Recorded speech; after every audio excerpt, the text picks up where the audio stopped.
The average rate of inflation during 2009-2014 was a back-breaking 10.1%.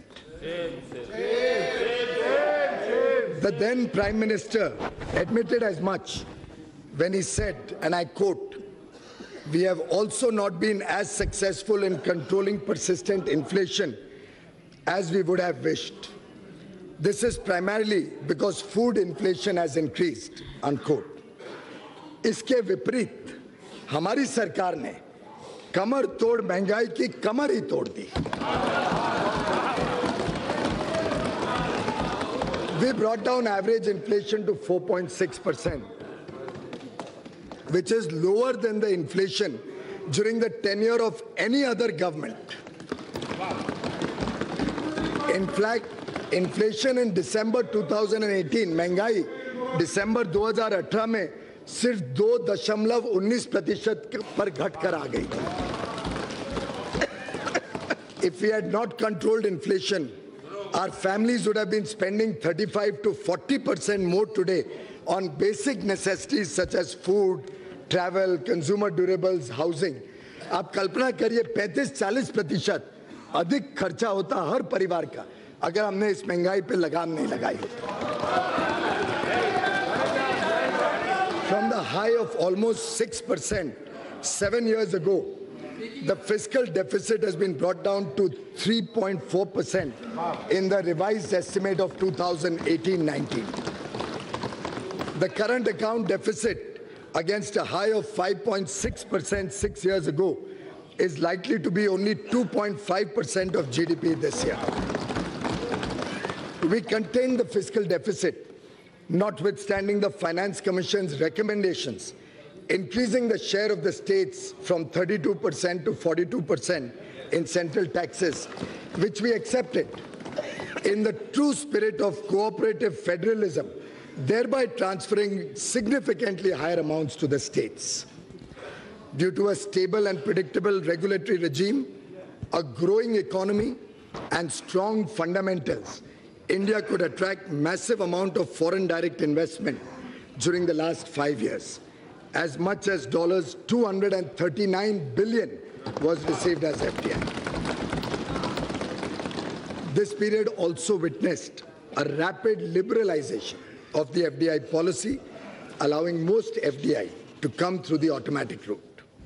Madam Speaker, the last 5 years have witnessed a wave of next-generation structural reforms which have set the stage for decades of high growth. We have undertaken path-breaking structural reforms by introducing the goods and services tax and other taxation reforms.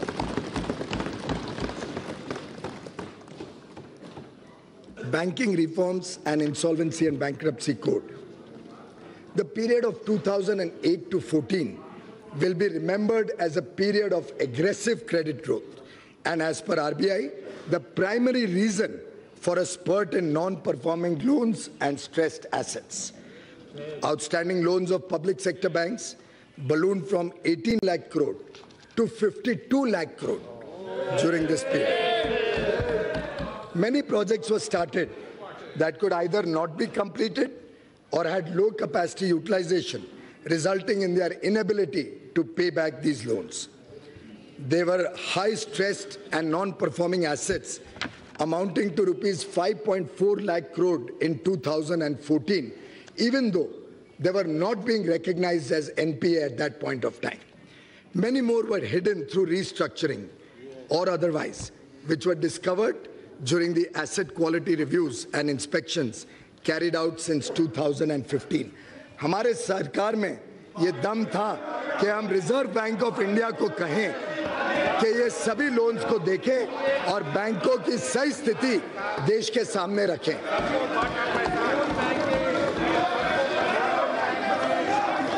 We put a stop to such questionable practices and stopped the culture of phone banking.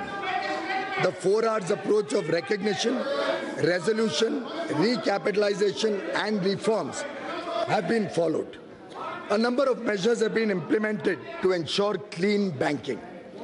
Through a transparent and accountable process, we recognize these NPAs. The Insolvency and Bankruptcy Code has institutionalized a resolution-friendly mechanism which is helping in recovery of non-performing loans while preserving the underlying businesses and jobs. पहले सिर्फ छोटे businessman पर ऋण वापस करने का दबाव रहता था और अब बड़े बिजनेसमैन को भी ऋण की चिंता होती है, केवल बैंक को नहीं होती. But now defaulting managements are either paying or exiting their businesses. An amount of close to 3 lakh crores has already been recovered in favor of banks and creditors. To restore the health of public sector banks, recapitalization has been done with an investment of 2.6 lakh crore rupees. Amalgamation of banks has also been done to reap the benefits of economies of scale, improved access to capital, and to cover a larger geographical spread.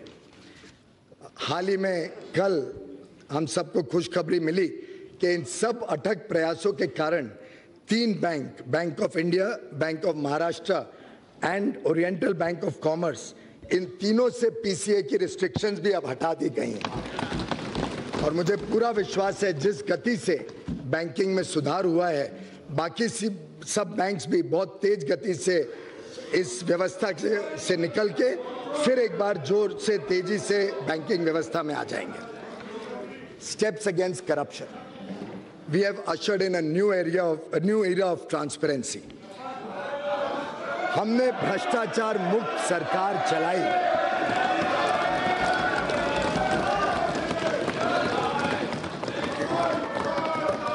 The Real Estate Regulation and Development Act 2016, RERA, and Benami Transaction Prohibition Act are helping to bring transparency in the real estate sector.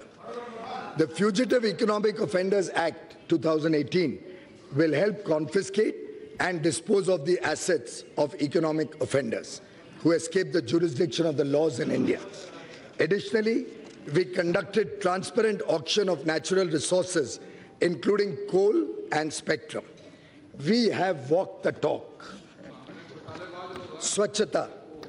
As a tribute to Mahatma Gandhi, whose 150th birth anniversary we are celebrating in 2019, our government initiated the world's largest behavioral change movement with the Swachh Bharat Mission.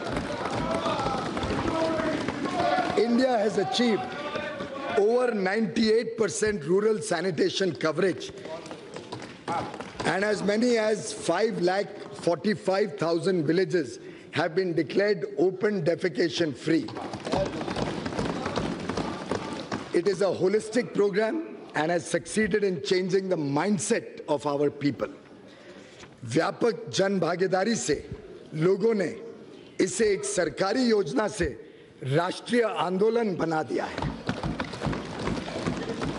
स्वच्छ भारत अभियान की सफलता के लिए मैं देश करोड़ जनता का तहे दिल से धन्यवाद करता हूं, जिन्होंने इसे पूरे हृदय से अपनाया. गरीब और वर्ग, देश के संसाधनों पर पहला अधिकार गरीबों का है.